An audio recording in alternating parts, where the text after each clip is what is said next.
Hey there, folks. This is Ed Beard again with the Employer's Edge, and I'm excited to bring you this learning subject here today because in a leadership role, we see it time and time again be detrimental to teams, be detrimental to leaders, and people, companies are just losing good people because of it. It's a standard belief that we have as people that more is better.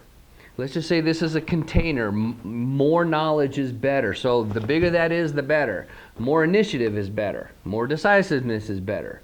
The more urgency someone has to drive projects and get them done, the more is better. And that all rests within the container of knowledge. And in an individual contributor role, that can be actually quite valuable. However, here's where the problem comes in.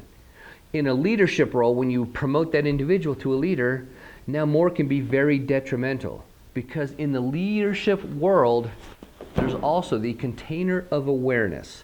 Knowledge and awareness are vastly different things, although to some people, they look exactly the same and they can't tell the difference between them. This is where the learning has to happen. This is where that new leader needs to learn the awareness. They don't need to learn any more knowledge. They already have that. They need to be aware of how their leadership impacts people, the consequences of their actions, the consequences of what they say, think, and do. All right, let me back you up just to you're 5 years old. We all have an identity back to our initial childhood. Every single one of us, we want to show up. We want to show up. And so we color a picture for mom and we go, see mom, look at me. Look what I did. And mom says, very nice. And in that is our identity. We are good at something. This is us. I just showed up. And it makes us feel good. That is a very leverageable understanding of ourselves. So use that as a leader. All right, here's what I mean in the awareness world. Leaders that in an individual contributor role are very high on their reasoning ability. This is why you have to assess for this, okay?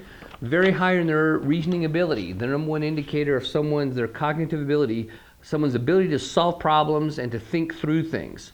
They can handle vast amounts of detail. In an individual knowledge role, that was great. However, in a leadership role, they often tend to be right and out-knowledge their people on their team. It's very demotivating. They need to be aware of that impact because that they steal someone's opportunity to show up. We also see it in sense of urgency. We assess for that too. Let's get it done, get it done. Well, if someone on the team has a new idea, this high get it done person is not aware that when they say, no, we don't have time for your idea, therefore we're not going to let you show up. Let's just do it the same way because we got to get it done. They are not aware that they steal someone's identity. It's very demotivating, it kills engagement, and you lose good people that way. Decisiveness is another one. Folks that are very, very quick to make decisions, if you combine that with high reasoning ability, they make decisions for other people and steal other people's chance to show up on the team, in the company, with the customer. And so that leader who is high, steals other people's chance to show up. They actually steal their identity. It's very demotivating, and you lose a lot of good people that way. You have to assess them. There's no way around it. You have to assess them. If you need to understand how to do that, it's a whole other thing. Give me a call here at the Employer's Edge. Always happy to help. Hope you learned something. Take care.